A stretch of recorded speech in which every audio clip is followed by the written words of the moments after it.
I'm Dave Baker. And I'm Andrew Price. Welcome to Deep Cuts, the podcast where we pick a topic and walk you through the ins, the outs, and the nitty-gritty, so you can appear like an interesting and idiosyncratic person at your next forced social function. Today's topic is... The Slender Man. Who is the Slender Man? Well, he's the internet's first urban legend. He's an abnormally tall person with a completely blank face. He's known to kidnap children, create psychic proxies, and cause mass hysteria wherever he goes. He's also responsible for the stabbing of a 12-year-old girl in the real world.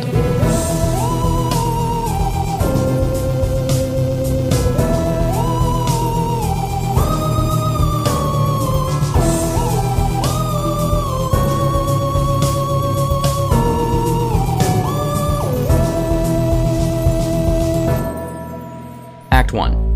No, that's not spooky Patrick Stewart. The Slender Man has only existed for about a decade, and yet he's wormed his way into the global consciousness in an almost unprecedented fashion. This abnormally tall man with completely blank face feels like something out of an ancient myth or Lovecraftian short story.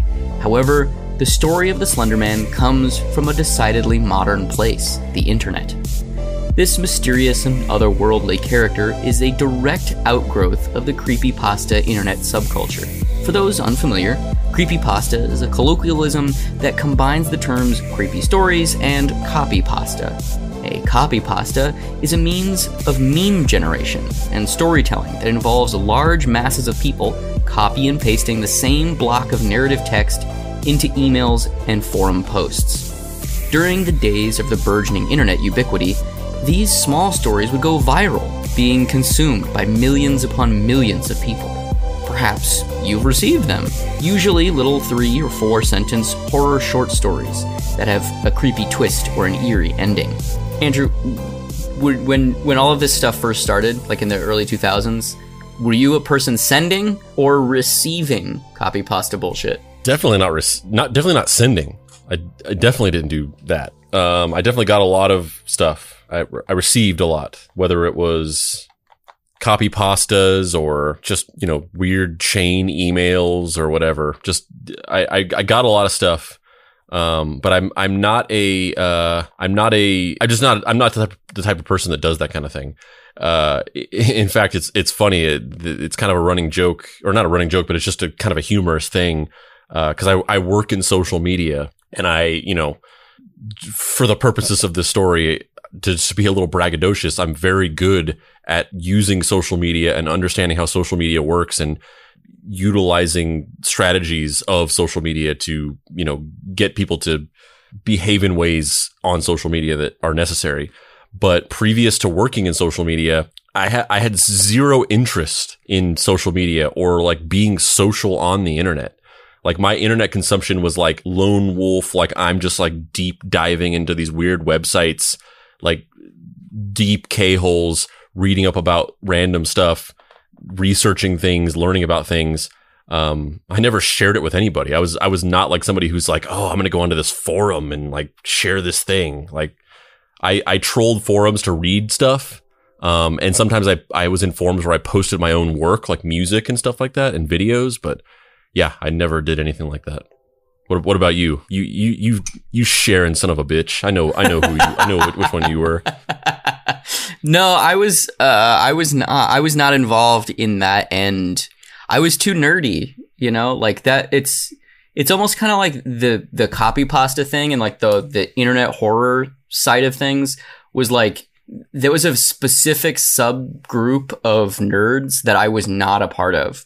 Like I was a part of I was in a bunch of forums, but most of the forums I was in the early days of the internet stuff was like drawing competition forums and like comic book trivia forums. And yeah, like submitting work that you've done. Not like here's this fucking weird meme thing that everyone's talking about. Yeah, it was more like the pro-am version of like comic book farm leagues, where it's like people trying to get into the industry and people trying to prove that they can do the work of like, look at this fucking awesome Spider-Man I drew or whatever. Yeah, it's interesting though, because my fascination with meme culture and 4chan culture and copy pastas and all this stuff, my fascination with it actually came later. It came years later, whenever I kind of got into the industry and then sort of started realizing how all of this stuff kind of plays into human psychology. And, a lot of the stuff we've talked about a ton on this show. And the sort of side, tangents we've gone on about like QAnon type stuff, the way that, ideas spread on the internet and how the social media can like hack your brain and all these dynamics we've talked about a lot of the show. That I became fascinated with this stuff like later on, whenever I kind of realized and wrapped my head around that. But back in those days, I had zero interest in it. Like I didn't care about 4chan stuff or any of it at all. Slender Man as well. Like I had like Slender Man, to me, once again, it's only fascinating and interesting to me like now in this new context, after this stuff that we're going to talk about in this episode happened, an idea like taking shape and spreading on the internet and almost becoming real because it's been spread so far and wide and compelling people to do horrible things and stuff. But back at the time, whenever Slender Man was first getting big and popular, it didn't interest me at all. I'm super into urban legends and cryptids and things like that, as we talked about on the show before.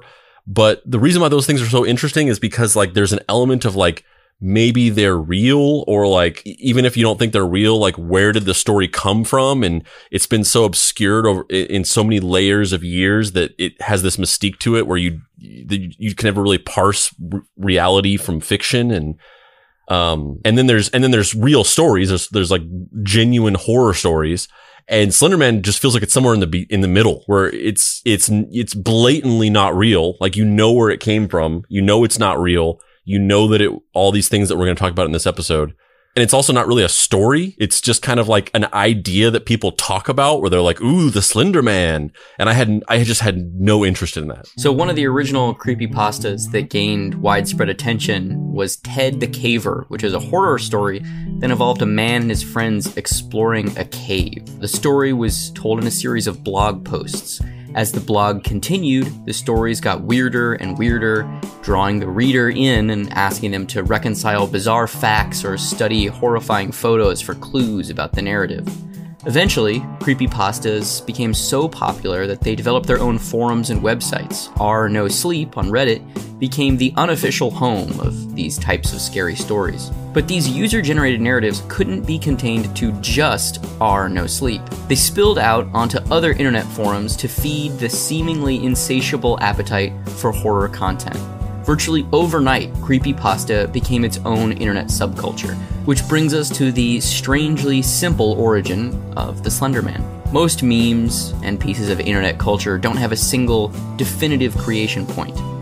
The lack of authorship makes them embraceable by everyone, and thus inherently viral.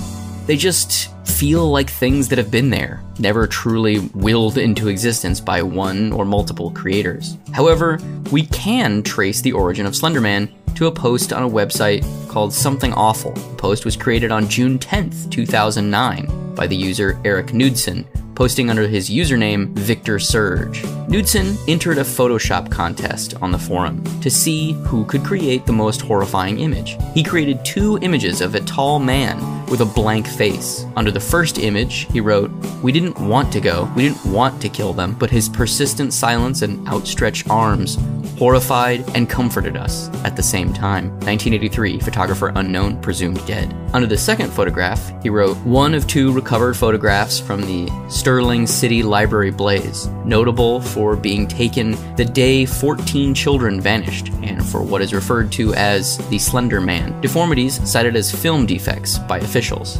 Fire at the library occurred 1 week later. Actual photograph confiscated as evidence.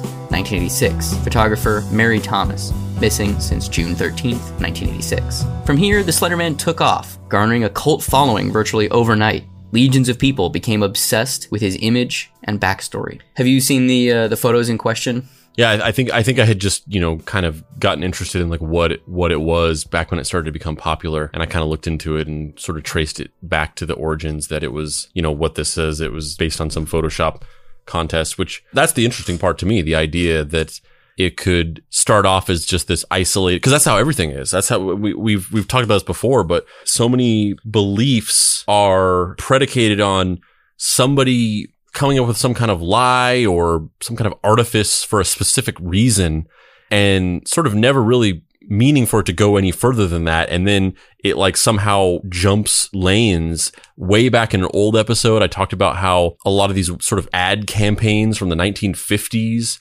have continued on to be these commonly held beliefs in American culture, like that you're supposed to shower every day because the guy who owned the Kellogg company was obsessed with trying to keep boys from masturbating. So he worked with a bunch of doctor lobbyists to spread a bunch of propaganda about how you're supposed to shower every day, because he thought that if they were showering more, that they would jerk off less because they would be cleaner, which just the mind of a low-key pervert. I dare not venture into that. That's the part that's really fascinating, is that they created these things that were intended to be creepy. They were intended to be these scary things, but they were made for a contest. And then they became like, that's insane to me, that this thing that he did this for fun for this contest went on to do this, went on to become this. And that was, I kind of looked into it briefly, but other than that, yeah, I kind of lost interest in it. Yeah. I wonder, since the listener can't see this, I wonder if you can describe what these two photos look like. So the first one, it's a photograph that is taken at a playground.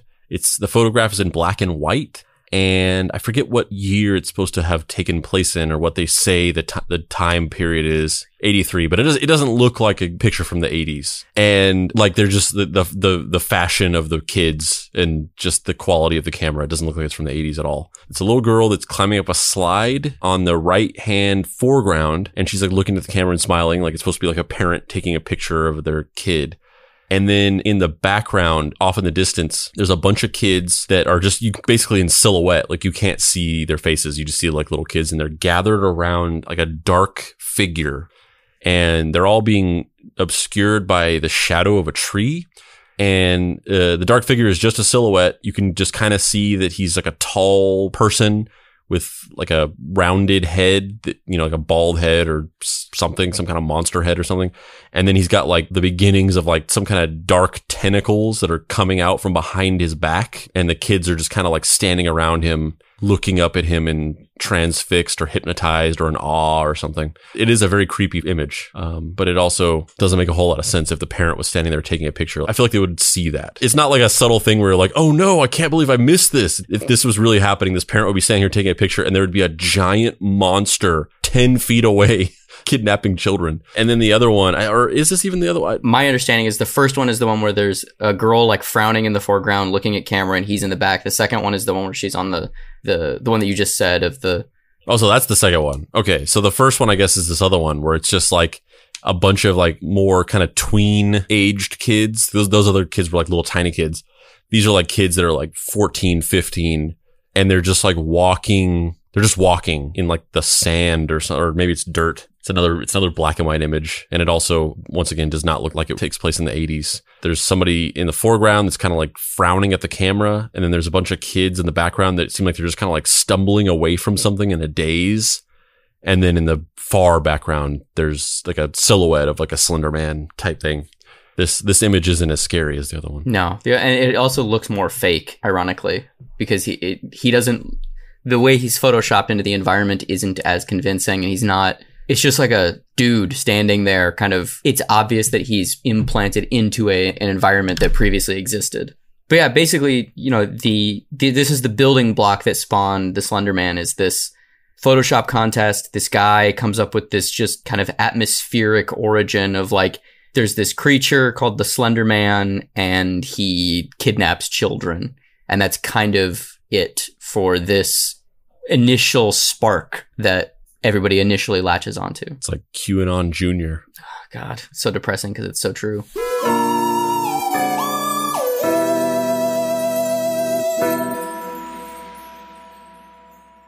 Hey, this is Dave. Thanks for listening to the show, and I just want to let you know that the Deep Cuts Pod now has merch, baby! Go to deepcutspod.com, click on the store link. Or by going to bit.ly.com/deepcutsmerch, or by clicking the link in the show notes. And you can purchase a bunch of cool designs made by illustrator Daniel Taraka, my friend and fan of the show. Those designs come on a variety of t-shirts, sweatshirts, baby onesies, mugs, fanny packs, all kinds of stuff. One of them is a Tintin homage where it's Andrew and I running, just like the intro to Tintin. Bacon and Legs Miami Nights shirt. Davey Bake's Papa Price Morning Show shirt.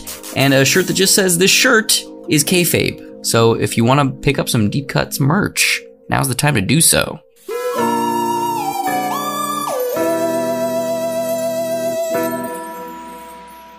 Act 2, Spooky Times. Eric Knudsen never really controlled or claimed authorship over the Slender Man, so the character has changed and evolved quite a bit over its lifespan. Most iterations of the Slender Man have common attributes, though. He's usually depicted as abnormally tall, with elongated arms and a blank, white face. His original version was roughly 15 feet tall, and he would have to crouch down to get inside houses. Now, he's usually depicted as around 7 feet tall. The associated mythology of the Slender Man has also evolved considerably over time. In the early versions of the character, he was just a very tall man who had these tentacle protrusions coming from his back. But over time, he matured into a character with a myriad of otherworldly abilities, who would use mind control to compel humans to do his will. The Slender Man also has a strange knack for warping or interfering with digital devices, making him extremely difficult to document with modern technology. He's often able to use psychic or teleportation abilities, and being in close proximity with him typically inspires paranoia, delusions, and nosebleeds. This unknowable evil with its malicious motivations quickly morphed and grew as people began writing stories about the Slender Man.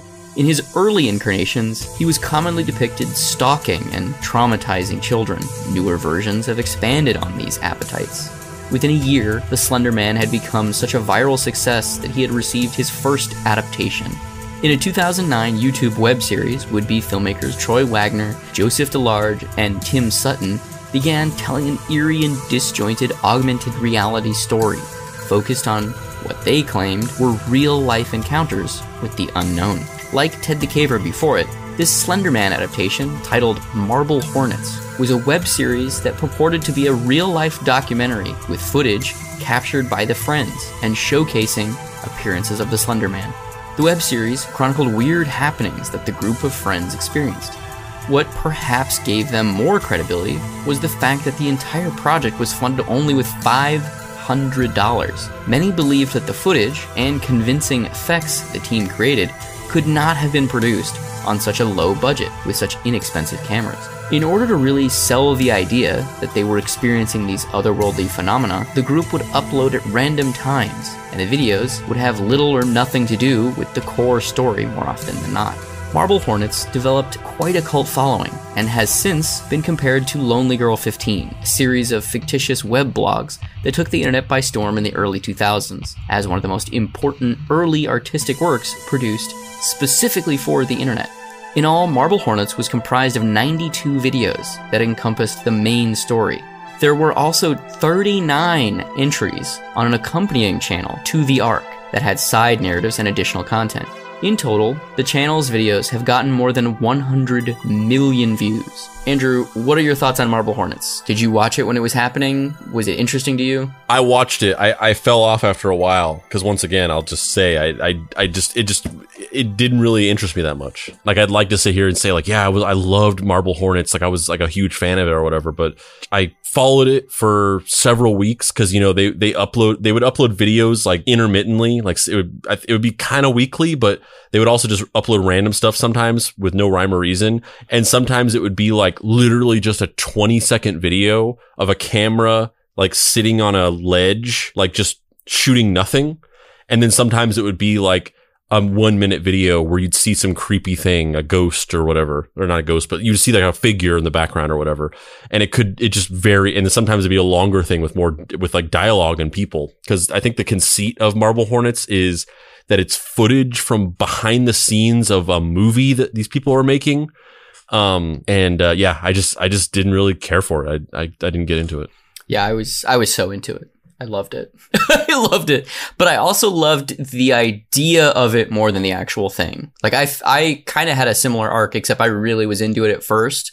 And then I kind of like sort of fell off after a certain point, just because it, like the draw of it is that it's this weird labyrinthian thing that's very weird and metatextual, and it's a horror story, and all of that stuff I was so into. At a certain point, I kind of drifted away from it too, because it just felt like it wasn't going anywhere because of the random stuff that you had mentioned of, like, you know, sometimes the footage would be them like all sitting around the kitchen table talking, and it wasn't really creepy, and it was just like almost like they weren't like podcasts, but you know what I mean? Like, it's just like 4 dudes sitting around a table, and you're like, yeah, this is cool, but like, how does this fit in? And I don't know, maybe now that it's wrapped up, maybe I would revisit it and find it more compelling in its totality. But when it first started, I was so in love with the idea of it, and I was like, oh, this is the fucking future. Like, this is how you use YouTube. This is how you make cool, weird shit on the internet, you know? Interconnected short form narratives is the future.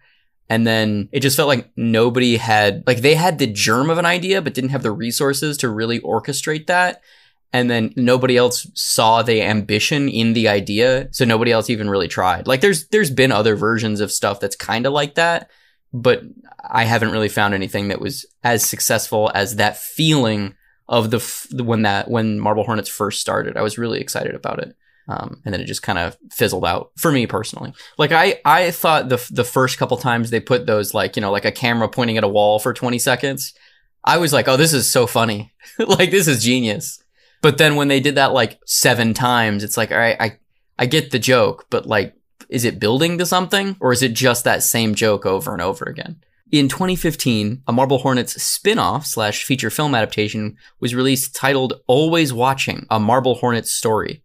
The film is a loose adaptation of the original web series and the Slender Man online mythology. And see, I never saw this. I saw I had lost interest in it at this point, and I saw people talking about it, and I just remember kind of just being kind of mind blown that a movie got made, but I never saw it. Yeah, I never saw it either. But I had a very similar reaction where I was just like, wow, they did it. What the fuck? That's amazing. Good for them. And then my second thought was like, I hope they didn't get fucked over. Yeah. And also, just to put it in context, like, even now, if you have like YouTubers or whatever that you like and they get a movie or whatever, like, that's still kind of crazy, but it's not as crazy. The gap between legitimate Hollywood system movies and TV shows and like YouTubers and influencers has been like bridged a little bit. And it's not out of the ordinary to see somebody that blows up on YouTube and then like becomes a big actual celebrity. But at this time, that wasn't a thing. It was like genuinely crazy that somebody who made like a popular YouTube channel would get like a quote unquote real movie. Yeah. It's fucking surreal.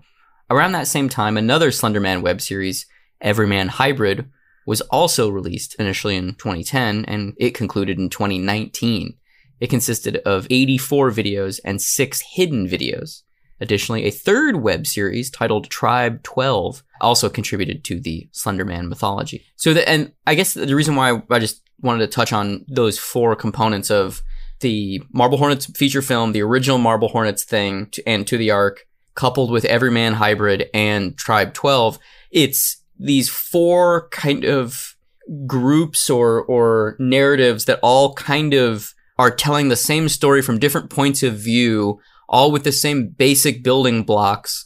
But because of the way that the internet works and how copyright low-key doesn't really exist, the idea of Slender Man, even though it's really only, you know, I mean, there was these kind of people in forums writing stories about him, and we're going to get into the video game stuff in a second, but like all of this stuff just kind of like balloons overnight, where it's like a Photoshop contest, and then like 2 weeks later, there's whole forums of people talking about Slender Man, which I can't personally think of stuff that has spread that rapidly in modern time. Like, that's just fucking crazy. Yeah.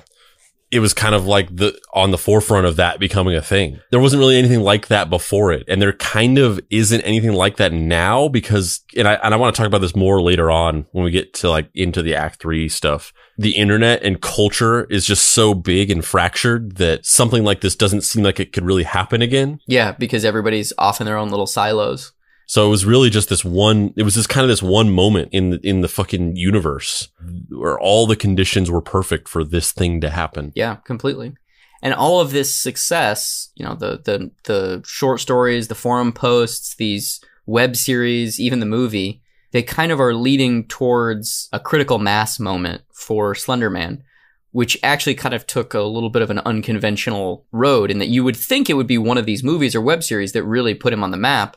But the aspect of Slender Man that really took hold of a younger demographic and just kind of completely enraptured culture was when Marble Hornets got a video game adaptation called Slender: The 8 Pages. You play as someone lost in a forest, attempting to find 8 pages from a book that Slender Man has strewn among the rocks and trees.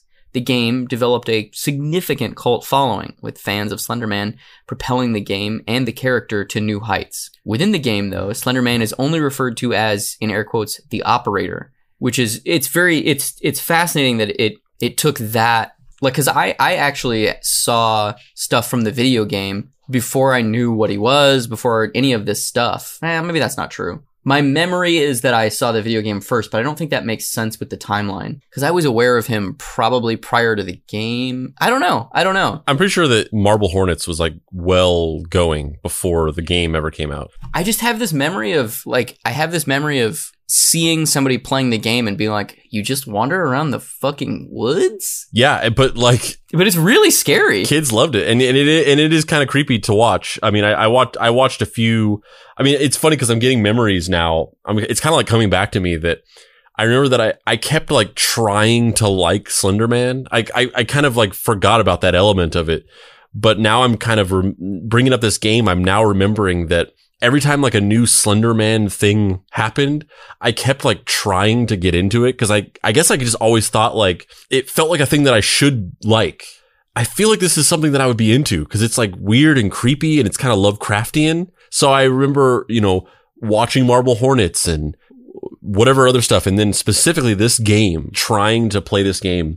But more than that, I remember watching a few of like the reaction videos that would pass around the internet. A couple of them were just like, watch how scared these little kids get. And then there was like one where it was Bane. Like it was like that. Like that's what Slender Man was to me. It was like, oh, it's this thing that's all the bunch of viral like things happening. Where there's one where it's Bane playing the Slender game. It's also pretty weird too, because like he has all these like bootleg versions of himself too, where like, you know, in Slender, the 8 Pages, like he is Slender Man, but like they name him the operator, you know, low key, so they can like copyright it and shit. And then, you know, he showed up in Minecraft, you know, like the Endermen in Minecraft are like just they're him. It's so weird that he like is everywhere, but also isn't there because there's not a central hub for the character. There's no like creator in air quotes. Well, I'm trying to think of what the analog is because, as I said before, Slender Man was like, and as we'll get into with the documentary, Slender Man was like the shit for like 11-year-olds in 2008, and so all these places where he's popping up, you know, being in Minecraft and this, you know, this game getting made, which is like a very simple game that a kid could play. It's not a complicated, hard to play game.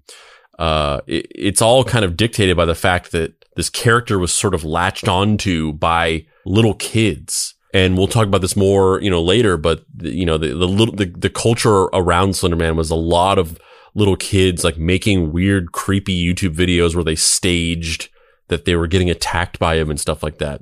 And I'm trying to think of what the analog is for us. Like what was the thing that we were really into that was like so ubiquitous that it would just appear in all pop culture in various forms like this? I mean, the only thing that I can kind of think of that's sort of similar is the way the slasher villains were treated in the 80s. But like you and I didn't experience that. But like Nightmare on My Street. Yeah, and Freddy and Jason and those characters in the 80s and the early 90s were everywhere. And I mean, speaking personally, like I loved Freddy Krueger. I still love Freddy Krueger. Like he's my favorite like slasher villain. And it's really weird for like a 12-year-old to be obsessed with a pedophilic, burned, psychic manifestation of trauma with like a fucking like knife hand. Like it's really bizarre and not cool, but here we are. And it's kind of the equivalent, but the thing that separates it, I think, is that Freddy Krueger, is a movie character. He's Robert Englund. He's owned by New Line Cinema. Next year there's going to be a new movie, and you hope it's good, but it probably won't be because most of them aren't.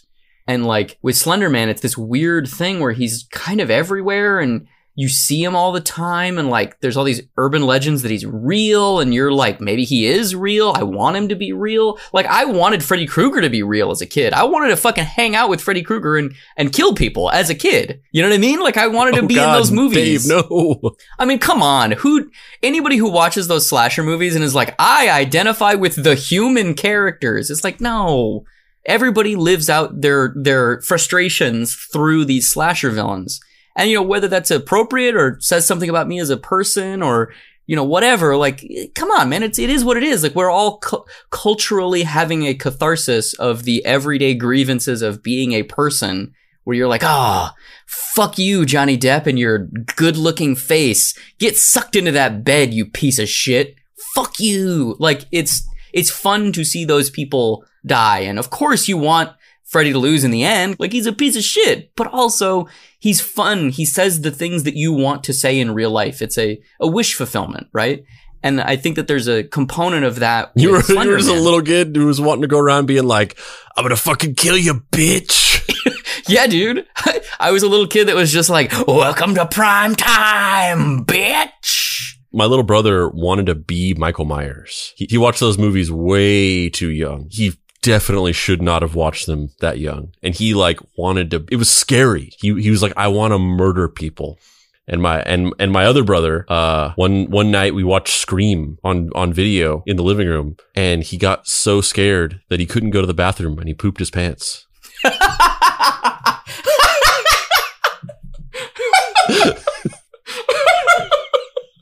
He John McAfee'd himself? Yes.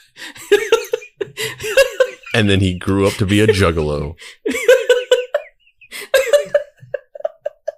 I love the idea of being so scared by Ghostface that you shit yourself. Yeah, I was like, we watched Scream, and then like it was like we watched it and it was long over, and we were like, the TV was on, and we were just like going to sleep or something, and I smelled something terrible, and I was like, oh god, and he like didn't want to get up and go to the bathroom, so he pooped his pants.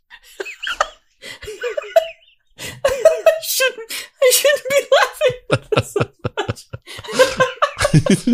I can't help it. I love that visual. I love the visual. I relate to that so much of just like when you're a little kid and something is so scary. It's so scary that you can't move, and you're just like, I'm gonna fucking shit myself right now if I don't go to the bathroom. And you're like, but if I move, Ghostface is going to kill me. Like, it's not a, oh, he's a movie character. It is real for you. And so if I get off this fucking ottoman right now and go to the bathroom, I'm dead. So if I have to choose between shitting myself or dying, I'm gonna choose shitting myself. McAfee it up, baby. Oh, I love it so much. Oh, I relate to that. Not that I don't relate to the shitting yourself thing as much, but I relate to the like. You heard it here first, folks. Dave relates to Freddy Krueger and shitting his pants. Yeah. Really? You weren't, which one of the slashers were you into as a kid? Were you not into one of them? Yeah, I mean, I liked the movies. I wouldn't describe my relationship with the movies as like wanting to hang out with the killers. That's not how I would describe the dynamic. I mean, it makes sense. I'm a crazy extrovert where I'm out here like screaming and yelling and being an idiot. Of course I'm gonna like the one that's, hey kids, it's okay to be an idiot in public. That's the reason why I loved Big Dick Charlie. like the slasher villain Big Dick Charlie. I'm not familiar with that movie. When did that movie come out, Andrew? The viral fame of the character continued to spawn more and more attention. It was only a matter of time before Slender Man made the silver screen, big budget film debut that we had all been waiting for. There were a few films based on Slender Man, but the most mainstream adaptation was released in 2018, titled Slender Man. The film stars Javier Botet and Joey King and was directed by Sylvian White and written by David Burke. The film centers on a group of friends who summon the Slender Man and who then are plagued by his presence and malicious intent. Despite outcry from fans, the film was greenlit with a PG-13 rating. Slender Man was released on August 10th, 2018 and grossed $51 million worldwide off of a budget of $10 million. Unfortunately, the film was met with largely negative reactions, both from fans and critics, one of whom called this film a, quote, undercooked serving of creepy pasta, end quote. I have not seen this film. The person was really proud of that one. Yeah, I have not. Because of that review, you read that and you're like, it's not going to get better than this. It's not going to get better than an undercooked serving of creepy pasta. Yeah, no, I haven't seen it mostly because everybody that I know that's seen it is just like, it's doo-doo! And I was like, all right, cool. Yeah, it's interesting. I never heard the backlash or the negative press about it of like, because it sucked or because it was PG-13. I actually heard a lot of negative press about it as being exploitative because it was sort of made, it was made exactly to capitalize off of the stabbing that we're going to talk about. And I remember reading a lot of negative press about it, of people, wanting it to be, trying to petition Sony to not make it or shelve it or whatever, because they thought that it was disrespectful of this real life event that happened, because they were clearly making it to coincide with the popularity, the newfound popularity is the wrong word, but the newfound interest in Slender Man based on this true crime event. But yeah, a PG-13 movie about Slender Man chasing people around. I don't know what it is, but for some reason, I just have like everything about Slender Man just turns me off. I just like every time I'm just like, that sounds like nothing I want to see. What if Robert Englund was Slender Man? I would watch Slender Man versus Big Dick Charlie. I'd watch that movie too. Yeah, I would definitely watch that movie. Because, Slender Man is the only one with hands that are long enough to get around. Yeah, that's his weakness. You could incapacitate him with a really good handy, but nobody can do it. Only Slender Man can. Yeah, indeed. I think that's actually the origin story of why Slender Man doesn't have a face. He took a face shot from Big Dick Charlie and it just blew his features off. Yeah. Oh, I was gonna say it's just calcified cum over his face. Oh my god. Oh my god. But I kind of like that it like sandblasted off his facial features.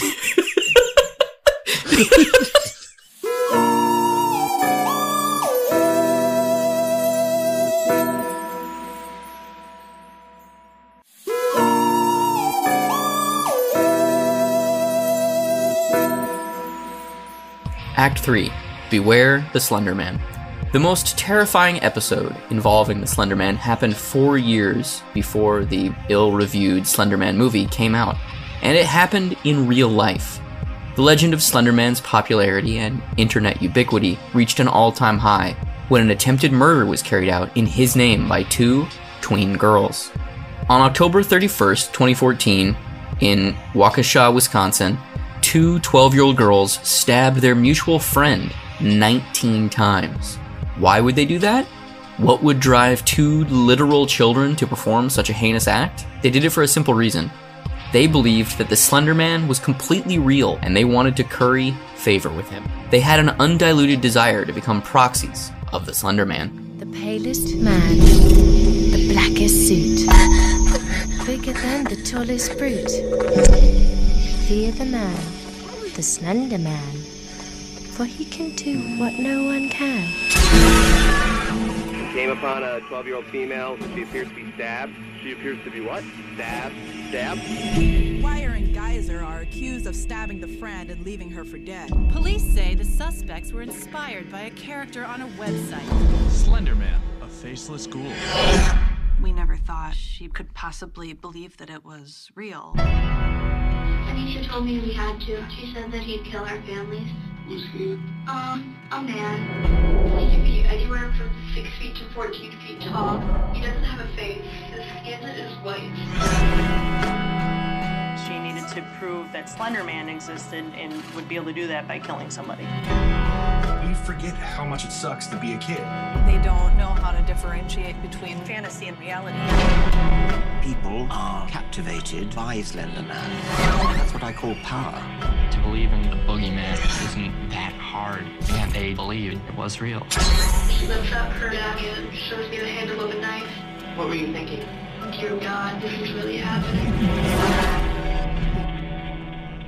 Morgan Geyser and Anissa Ware were two seemingly normal children by any traditional metric.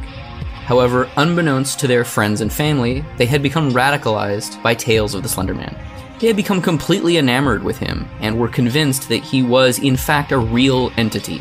They lured their mutual acquaintance, a girl named Peyton Lautner, into a neighboring forest, a place called David's Park, and convinced her to play a game of hide and seek with them. But they both quickly turned on her. One held her down and the other stabbed her 19 times in the chest, torso, and legs. After they concluded the act, the two girls stood up, drenched in blood, and said that they would go get help. Despite this claim, neither girl said anything that would result in directing medical aid to a grievously wounded Peyton Lautner. But Peyton didn't give up. Realizing no help was coming, Peyton crawled through the forest until she discovered a path. Luckily, a bicyclist happened across her and quickly called 911. Despite stab wounds to several vital organs, and the fact that one thrust missed piercing an artery by a single millimeter, Peyton survived. Despite their ages, both girls faced criminal charges in 2017. So we both watched this movie, Beware the Slender Man.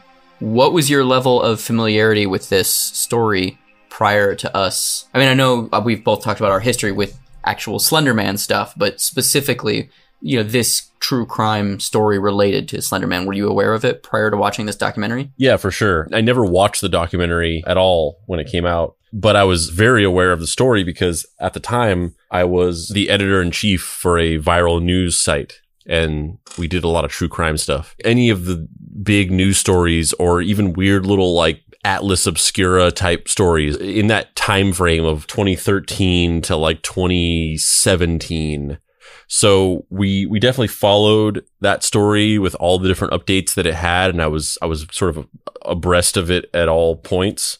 It was very fascinating, and it's interesting because that was kind of at the beginning of my coming into the realization that there was this really interesting aspect of the chaos magic of Slender Man, going from this Photoshop picture to compelling two girls to genuinely attempt to murder somebody. But I definitely, it's interesting. I definitely sort of, as the story was unfolding and just reading it from the perspective of the mainstream news media and the way that they were reporting on it, I definitely thought of the girls in a little less humanized of a way of these girls are psychopaths and they fucking tried to murder their friend. And the documentary definitely humanizes them a lot more, which is interesting. Yeah, the documentary basically follows them. It interviews all of their family members, and it kind of shows what their lives were like prior to the crime and the ensuing fallout. And then it basically follows them through the entire trial up until they're convicted. And the documentary includes footage of them being interviewed by police officers, asking fairly banal, simple questions.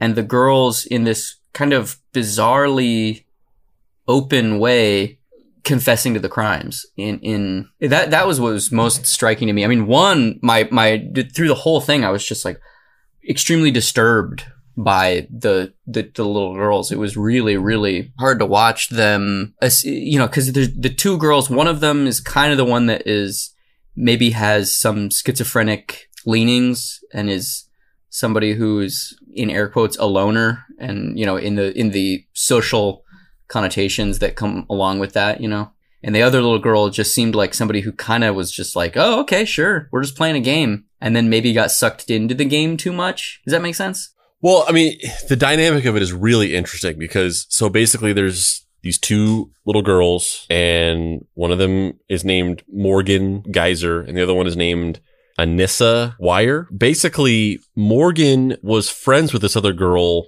Peyton, who for some reason goes by the name Bella. They never explained that, but I guess it was just her nickname or something. And they were like childhood friends for their whole lives. And then she recently became friends with the Anissa girl. And as the documentary kind of explains, the parents had always experienced with Morgan noticing that she didn't seem to express empathy in a way that you might expect a kid to do. And so there was already this existing issue that I don't think they really thought too much about. It was just kind of an odd thing that they would sort of kind of give them pause every once in a while. But she befriended this other girl, Anissa, and Anissa like you said, she's like the loner, really obsessed with internet culture, kind of just like didn't have any friends, just sat on her computer all day, just like going deep down weird wormholes, watching strange YouTube videos, and the kind of things that a lot of us did as kids. Maybe not that young, because the internet kind of didn't really exist in that capacity whenever we were. How old were they at this time? I felt somewhere between like 10 and 13. Yeah, when we were that old, the internet was like, here's this Goosebumps fan site. Like it just didn't have this element to it. But definitely later on in high school and stuff like that. And she was obsessed with the creepypasta stuff and Slender Man, and she introduced Morgan to it. And it was almost like this weird chemical reaction. Like you take two chemicals that are harmless on their own, but then you mix them together and then they explode. Anissa's like unique obsession with creepypastas and Slender Man, and sort of starting to kind of trick herself into feeling like it was real, just set off something in Morgan where she just had a difficulty parsing reality from fantasy. And as we learn later on, literally triggering her schizophrenia, and the fact that she literally hallucinates things and has visions and sees things and hears things and that she believes are real. And so it was this weird situation where Anissa, she seemed to have sort of freaked herself out into believing this stuff was real. Like she just got so deep into it that she radicalized herself, which is interesting because it just reminds me of a lot of the stuff we're dealing with now, where people are,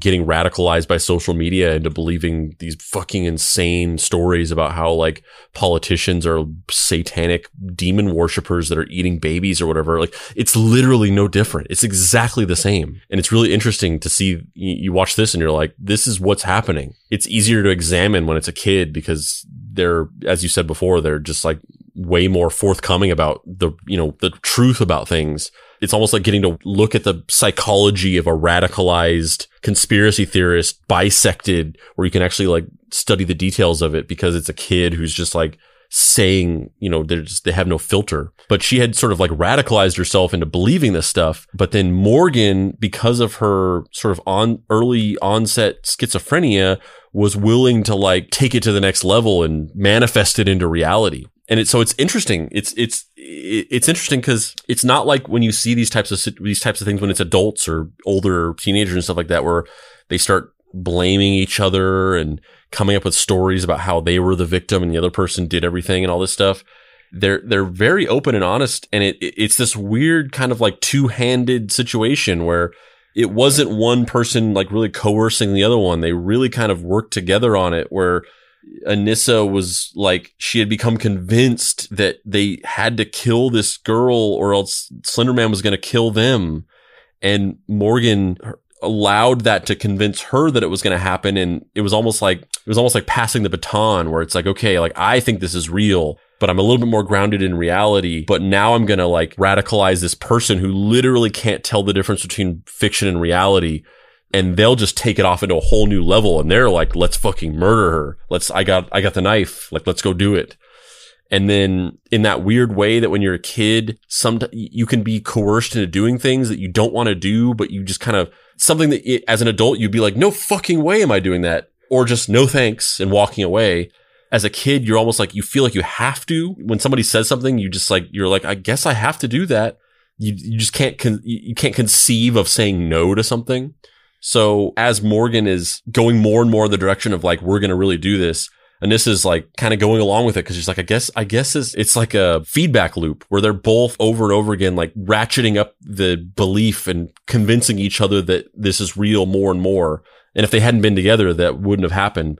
But every time one of them says something, it further validates it to the other person, and the other person says something and it further validates it to the point where they're in the woods with a fucking knife. Yeah. And it's this weird thing too where they seem like really good kids up until a point where they seem like just normal, you know, they just want to have friends, they just want to, you know, hang out, watch dumb YouTube videos. And then when they start plotting this murder, which is such a strange thing to even say, but once they start plotting this murder, then they start like almost like subconsciously talking themselves out of it. Like there's all of these, basically their plan was that they would invite this third girl to spend the night, Bella, to spend the night, and then they would kill her in her sleep and then leave her in the house, and then they would leave the house and start walking to where this national park in Colorado where they heard Slender Man's mansion is. And then once it starts happening, then they're like, nah, we shouldn't do it here. So then they try to take her to the woods, and they're like, okay, we're gonna, you know, one of the girls is like, I don't want to stab her with her eyes open. So I want her to close her eyes because it'll be easier to kill her with her eyes closed. So she like slams her head into the side of a porta potty, not porta potty. What are those? Just like an outhouse style, like concrete structure, you know, like those public restrooms. And she's like, lay down on the ground and close your eyes. And she's like, well, you just fucking slammed my head in the ground. I'm not going to fucking do that. What are you doing? And so she's like, all right, let's play hide and seek then. So they, you know, play this hide and seek. And that's when they end up getting her to lay down or whatever. They hold her down and stab her.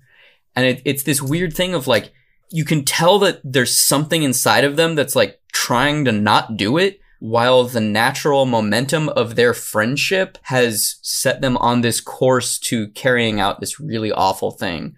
Where it's almost kind of like they've said aloud to each other, we have to kill this person. And now they're both socially obligated to continue pushing the other person, even though neither of them want to, even though they both want to, even though neither of them want to. You know what I mean? It's this really strange social dynamic that it's like kind of like you're saying when you're a little kid where you just say yes to things because you want acceptance or to be liked or whatever. Yeah, well, it's like that when you look out of when you're in a tall building and you look out the window and you know, in your mind, you're like, I wonder what it would be like if I just jumped out. Like, you know, those weird, like intrusive thoughts you have where you're just like, what if I just, you know, drove off this cliff or whatever? It's like it's not like a suicidal thing, and it's not anything you would ever actually do. It's just this weird thing that human beings do where you just like your mind goes to these morbid places, you know, by reflex.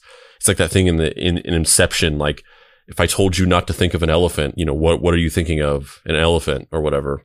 Your mind just like goes to these dark places, and apropos of it being in a vacuum, and the very fact that you wouldn't want to do that is why you're thinking about it.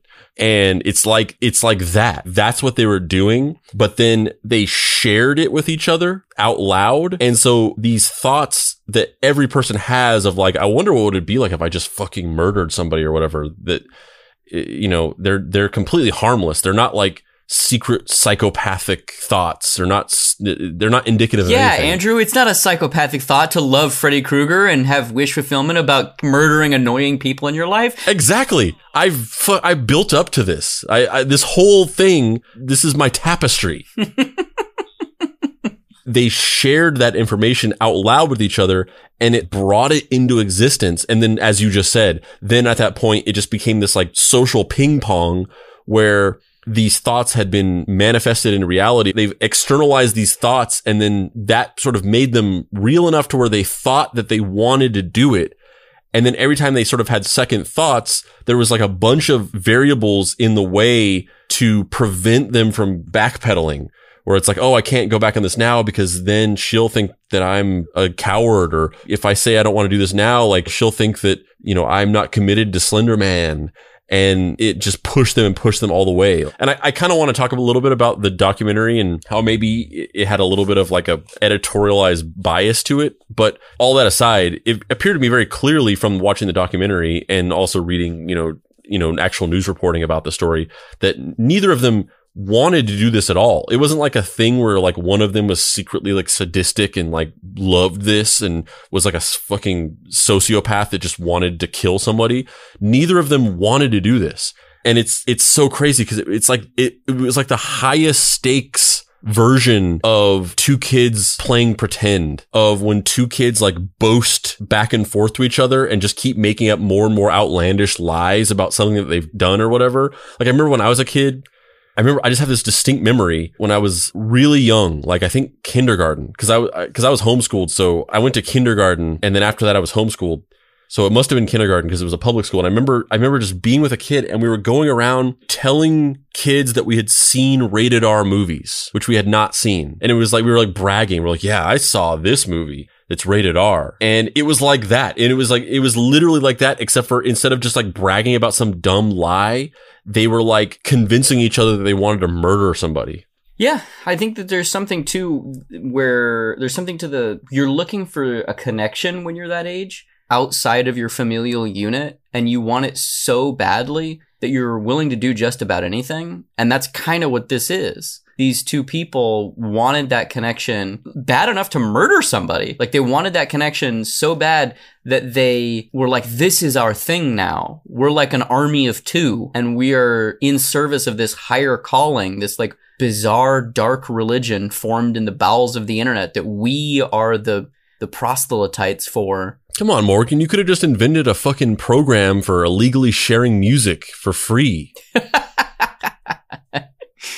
Yeah, but that's not as dramatic as stabbing someone 19 times. Jesus. Yeah. I guess we'll talk about a couple other phases of this after this. I want to talk about the documentary itself and also some of the ethical, moral, and philosophical things that they talk about in the documentary and kind of my thoughts on the way that they presented them.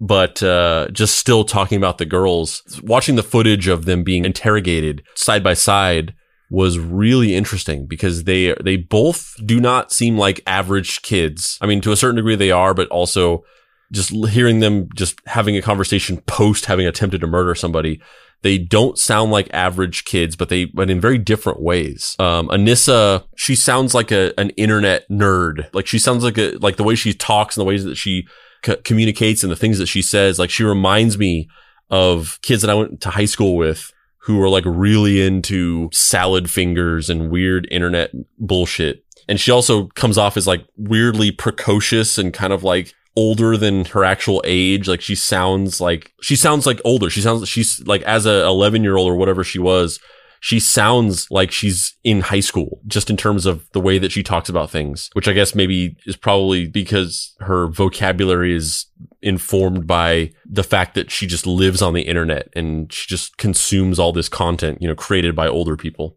And then Morgan just seems very kind of like distant and disaffected by things. Like she seems like she's just kind of like, this isn't really happening. Like she just seems very disconnected from all of it. She's like, yeah, I guess we did that. Very, very odd. Yeah, we had to murder her because otherwise there would be a man that was angry at us. Who is this man?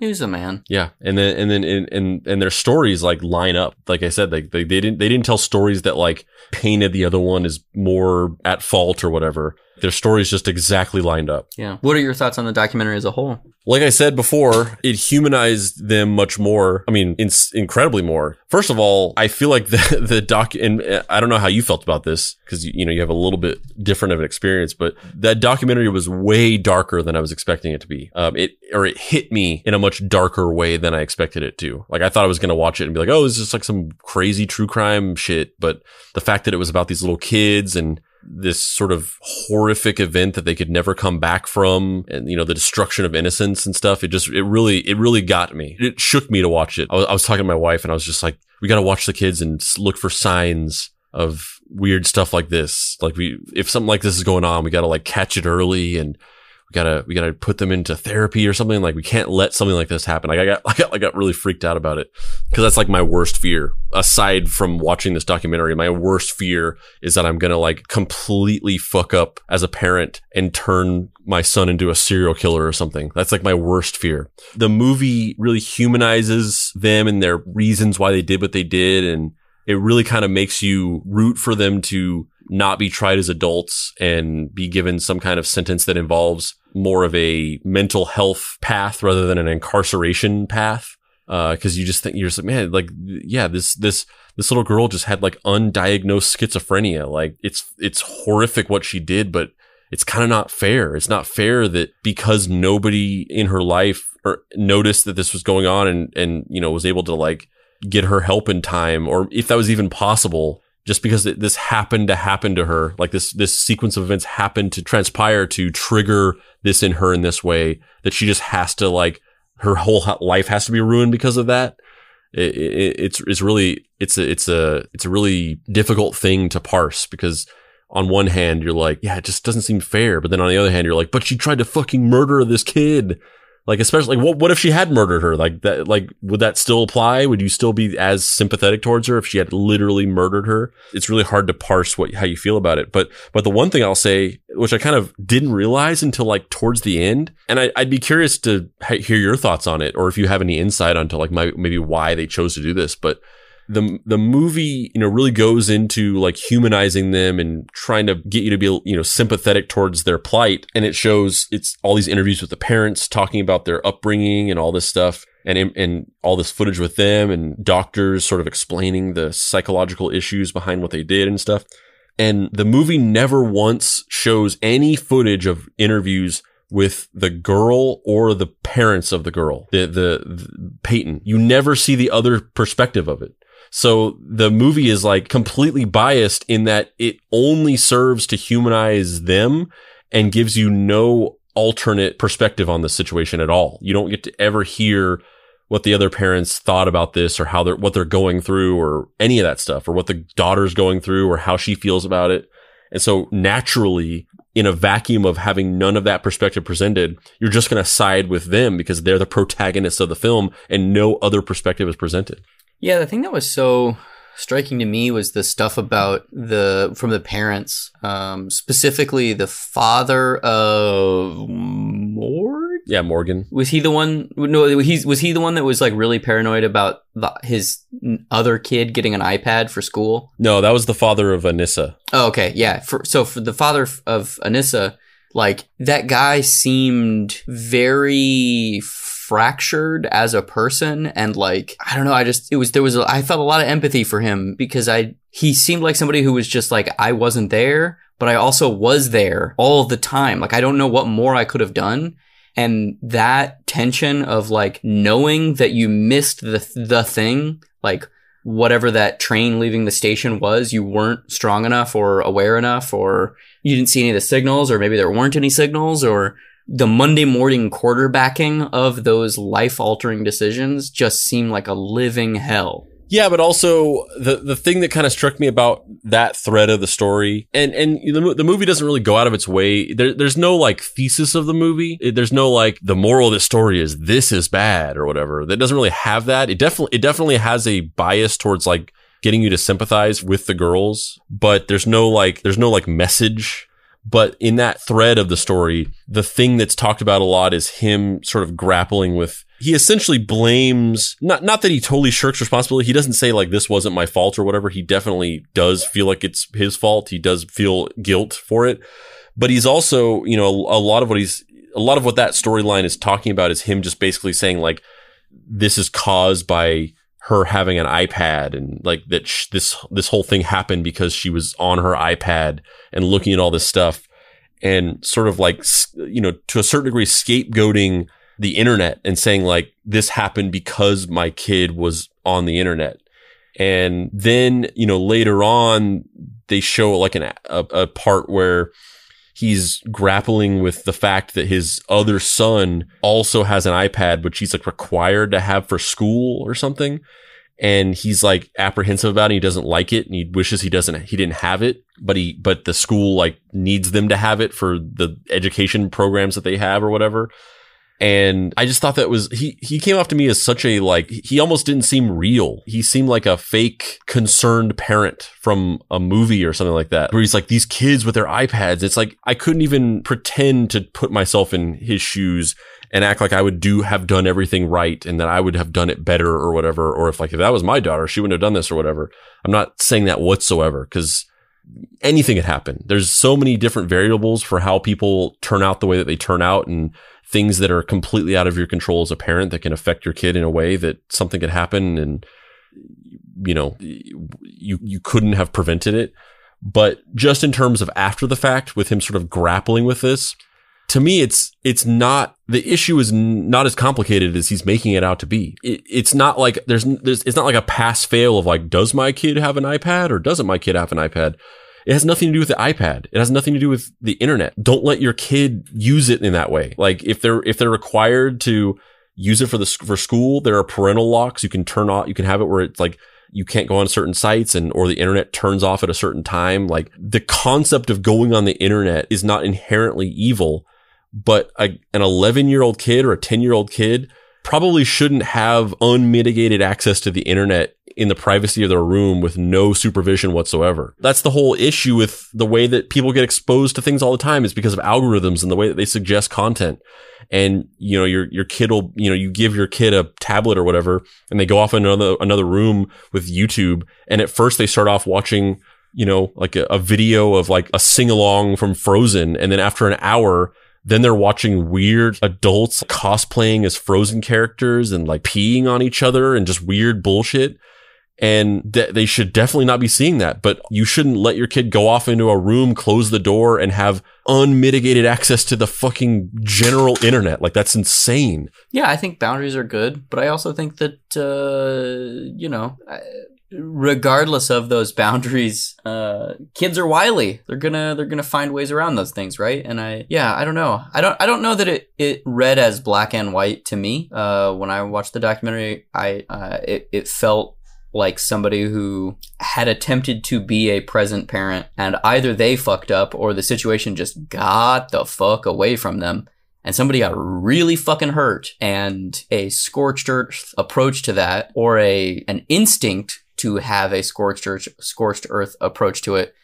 I think that's pretty understandable. I mean, I agree with what you're saying, that the platonic ideal of the situation is put fucking boundaries on your kid, bro. But yeah, I mean, I definitely think that in light of what happened, it's definitely understandable to be like, you're never touching an iPad again. Like that's a normal, reasonable reaction to a very specific occurrence. Like whenever the internet like compels your kid to try to murder somebody, like regardless of what the right philosophical approach to it is, it's totally understandable to be like, you're never, I mean, they literally do that in the law. Like when people get caught for hacking, they get rulings that they aren't allowed to be on computers. Like people will get like their legal right to be on a computer taken away from them for years.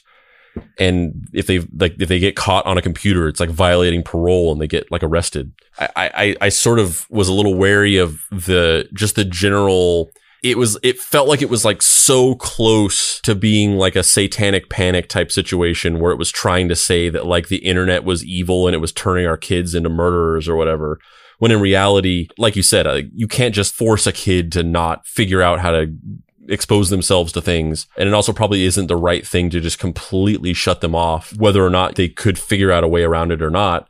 But it's just really like treating a symptom of the actual issue, which is you should be able to sit down and have more open conversations with your kids and, you know, set boundaries of, you know, when they're allowed to do certain things, and understanding that things are probably going to happen out of your control and they're going to sneak behind your back and do things. But ideally, if you have a more open and honest relationship with them, that they won't be as compelled to do things like that, to try to sneak things behind your back. And if they are sort of looking at weird stuff that's freaking them out, that they would be more willing to share that with you and you could talk it through with them, rather than them just like in their room with the door shut and the lights off, just like fucking convincing themselves that there was like an evil, you know, child murderer coming after them, and it never coming into their minds that they could talk with you about that and share that information with you and talk it through with you. But that's also another thing that I thought was interesting is, this whole event. And that was kind of what I alluded to earlier, that the internet has gotten so big and culture has gotten so big and fractured that it's so surprising to me. I remember when this happened, and it was a big news story. It was by no means some like thing that was like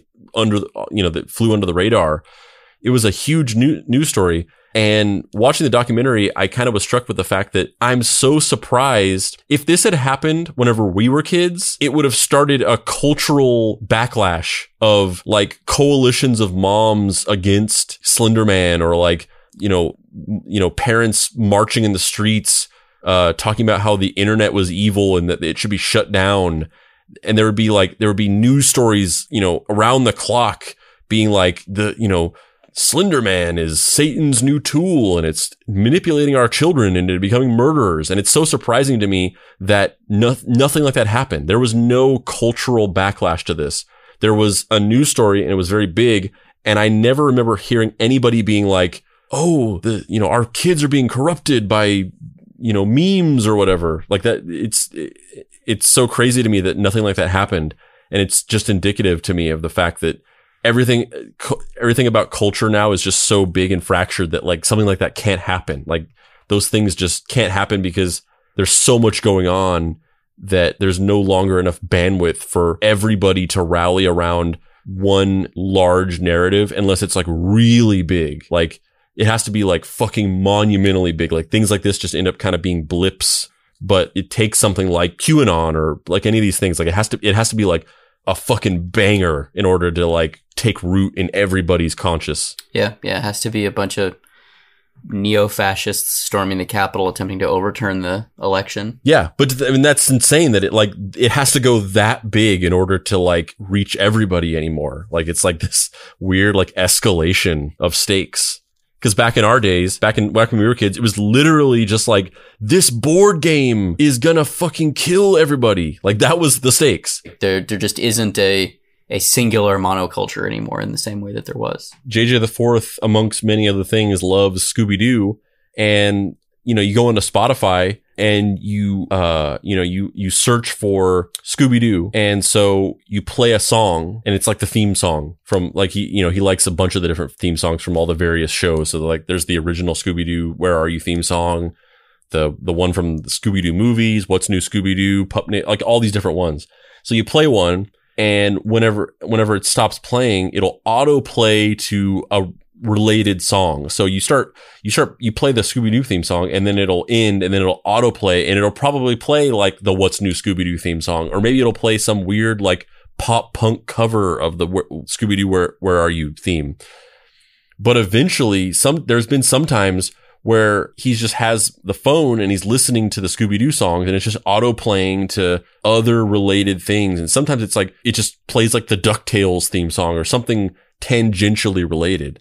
And then sometimes I've like been working or just not paying attention. And then suddenly I realize that the song has like auto played into some song that just has the name Scooby-Doo in it. That's like a very explicit song. And I'm just like, oh no, stop. You can't listen to that. And, that's whenever I'm there, like supervising, but I'm just kind of like working. So I'm like, sometimes it can kind of get away from me. But, you could only imagine what happens if you just like sent your kid off into their room and just like, you're on your own with this algorithm that's going to babysit you. And it's designed to just continue feeding the endorphin hits that you need. And that'll eventually ratchet it up to more and more salacious things, to the point where you've become radicalized into believing these crazy things because you've just gone down this wormhole that's gotten more and more specific, to the point where it's like this one hyper specific thing that's been like crafted in like molten fucking lava to hit every button in your brain. And like Slender Man with these kids. And it's not like censorship. It's not like, oh yeah, like we should ban these things. It's such a complicated topic to wrap your mind around, because the thing about supervision and moderation and things like that, I think that's a strong pillar in the conversation. But as you said before, you can't do that forever. You can't do that all the time. You can't guarantee that they're not going to figure out ways around that. There's just, to a certain degree, there are limits where you become powerless, and then it becomes scary. It goes off into uncertain territory, something that you can't control, something that you don't have personal curation power over. And that's where it becomes very scary. And then you start being like, oh man, what are they getting into? What are they being exposed to whenever I'm not around or whenever they're figuring things out? But whenever I was a kid, I saw all kinds of crazy shit. And I definitely was like in my room alone looking at shit and like plunging the depths of the internet and circumnavigating my parents' restrictions and whatever. Not that they really even had any to begin with, but none of it affected me. I didn't go off some deep end and become radicalized. And I always had a very clear boundary with what was real and what wasn't. And I always like none of this stuff like warped my mind or whatever the fear is that parents have of like what's going to happen to their kids. Am I saying that means I'm like more well-adjusted than other people? I don't know why. I'm not saying it's that specifically. I just saying that like for whatever reason, my particular personality type, when I was a kid, I could look at whatever and read whatever. And I sort of viewed it more in an observational way of like, oh, that's interesting. And it never like fucked me up in any kind of way. You've also grown a lot though since getting right with Xenu. Yeah, I mean, but that's just furthering my point. Like I have zero thetans. I am completely clear. I've gone 100% clear. But then there are other people that obviously are affected by those things, and that's the scary part. Is like, is JJ the Fourth gonna be able to like sneak behind my back and watch some fucked up horror movie when he's way too young to watch it and be fine like I was? Or is he gonna be like my brother and like want to kill people? Like, or is he gonna be like my brother and poop his pants? Or is he gonna be like your brother and become a juggalo? Yeah, there's like that's the scary part, the ambiguity of, is he going to become a podcaster who likes to research interesting stories in his free time? The height of an exciting lifestyle full of intrigue and high stakes danger? Or is he going to become a fucking murderer? Or is he going to become a juggalo? Or is he going to be a big dick Charlie? Yeah, or that. That's the silent fourth one. What I'm trying to say and what that kind of lends itself towards is it's hard to wrap your mind around it's hard to wrap my mind around what the right thing is to do, because it's such an impossible question of like, when is the right time for your kids to look at this or have access to this or have their own autonomy to do this, and when should you restrict that, and when does that become too oppressive, and when are you overstepping your boundaries and not trusting them? It's a very difficult minefield to navigate. Despite their ages, both the girls faced criminal charges, and in 2017, Anissa Weir pled guilty to attempted second-degree homicide and was ultimately sentenced to 25 years to life in prison. She was also institutionalized in a state psychiatric ward until the age of 37 years old. Morgan Geyser accepted a plea bargain in which she would be given a sentence of 40 years to life, as well as be placed in a mental health facility for an indeterminate amount of time. She was eventually diagnosed with schizophrenia. I cannot stress enough, because these girls were 10 or 11 or whatever, and they've just been incarcerated since then, whether it's in Anissa's in like a juvenile detention facility and Morgan is in a mental institution, and they're like 19 now, or maybe even 20. And I cannot stress enough that this is my deepest fear. Like, my deepest fear, at some point it was like dying in a fire or something. But my deepest fear, which I cannot overstress enough, is that I do things wrong and my kids become serial killers. Like, this is the worst case scenario to me. Yeah, I mean, it is the darkest of possible timelines, because it's something it's a waking hell. It's not just like, oh, there's this one instance and then you can put the pieces together and move on or not move on or whatever. But that it's a story that follows you for the rest of your life. It impacts the lives of everyone in the immediate vicinity. It permanently shapes the identity of the kids involved. It's existentially harrowing. And yeah, I mean, they were tried as adults. They're still locked up. Yeah, I mean, the whole thing is just like watching a fucking car wreck in slow motion. It's very depressing on like every level. So, if you're trying to be depressed, Irene Taylor Brodsky's Beware the Slender Man, now streaming on HBO Max. Yeah, much darker than you kind of anticipate. when I talked about how we were going to do the Chris Hansen episode, because kind of the point of the Chris Hansen episode, or like the motivating factor for doing it, was kind of the later stuff where he had become like a weird con man YouTuber guy. That was like what the episode was sort of based around. And so whenever I presented the idea of doing it, and as I went into writing it, initially I was like, oh, this is going to be like a fun romp. And then as I started writing it and started realizing like, oh, we have to actually go through this entire whole early career and stuff to get to this point. And then at the end of it was like, this isn't a fun romp. Like, I mean, we had fun with it in a couple of places when it was appropriate, but like that, it was like, I went into it thinking like, oh, this is going to be like a funny episode. And then it was just like the darkest episode we did. And that's how this felt, where I was like, I didn't think it was gonna be a fun romp, but I was like, oh, it's, just gonna watch a true crime documentary about this crazy thing that happened. And then I was like, this is fucking dark. Yeah. It's, oof. Yeah. I don't, no, thank you. I don't want any of it. You could just take that back to the store. In conclusion, the Slender Man is as ubiquitous today as he's ever been. He's become a fixture of popular culture, an urban myth of the digital age, a character who's taken up residence in our collective imaginations. His eerie, inhuman arms and blank, expressionless face speak to the darkness within all of us. His unknowable, otherworldly motivation, his bizarre abilities, and his iconic silhouette has captivated a viral legion of fans that will only continue to grow. And with more Slender Man films, video games, and anonymous forum posts likely on the way, it's unlikely that he's going anywhere anytime soon.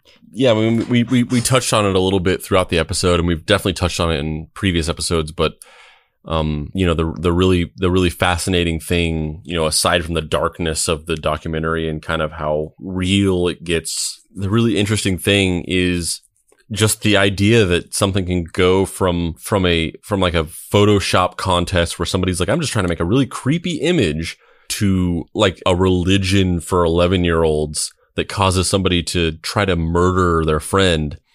It just speaks to the way that the internet taps into something primordial about the way that our minds work.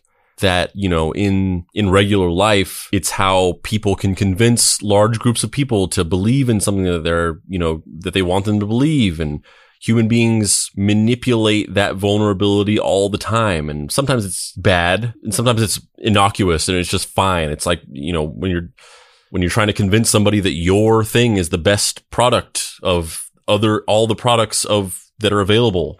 That's a form of that, of just like tapping into someone's, brain and convincing them of something using, charisma and persuasion and things like that. But then the internet, our brains just weren't designed to have this much information presented to it so quickly all the time. And for some people, they just can't handle it, especially kids. All these millions of kids on the internet who are being bombarded with this stuff, with this type of information. And it's like when you see in TV shows or whatever, forensic TV shows, how they'll put like bacteria in one of those like machines that like speeds up the evolution of it, where it'll, make it, it's like that. It's like it advances the way that our minds are able to be shaped and manipulated by ideas to like such an alarming rate that it's almost unfathomable. It's like, and really, this whole thing serves as a really interesting microcosm of the way that this stuff happens in general, with like QAnon and the way that the internet tends to dictate how all of our culture and politics goes now, how it shapes and directs culture at large, often in very destructive and kind of disturbing ways. How, large majorities of people will believe something that's completely false or completely horrible, completely destructive, because of a fucking meme that's spreading around on a social media channel. And looking at this story is, it's disturbing because of how prescient it is to everything that has been going on for the last several years. And as scary as it is, as scary as this specific story is, and as disturbing as it is that these little girls would do this, at least at the end of the day, you can tell yourself like, oh, they're children. Like, children have impressionable minds. They shouldn't be allowed to have unmitigated access to these things, and that nips it in the bud. But when it becomes adults, that's just scary. It's scary that an adult can be as vulnerable to stuff like this as a 10-year-old child on such a wide scale. I'm Dave Baker. And I'm Andrew Price. This has been Deep Cuts. You can find me on the internet at heydavebaker.com, or you can buy my comics, Fuck Off Squad, Action Hospital, Night Hunters, Star Trek Voyager.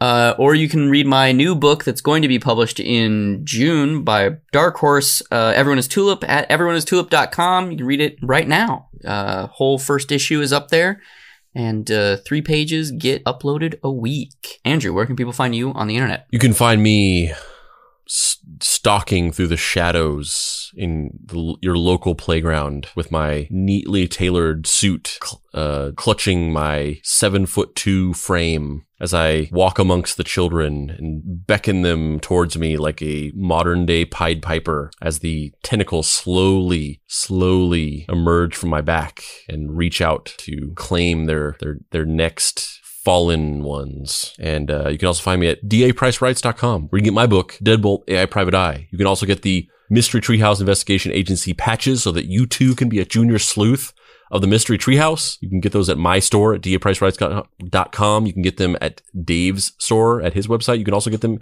in the official merch site on deepcutspod.com.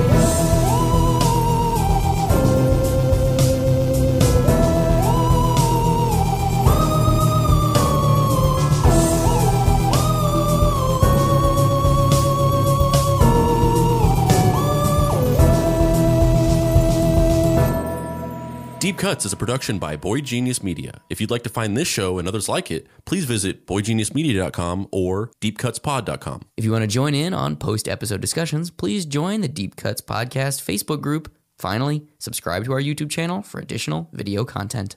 The incidental music for this episode was created by D. Catalano, whose music can be found at wekeepoddhours.bandcamp.com, and the Dead Boy Detectives.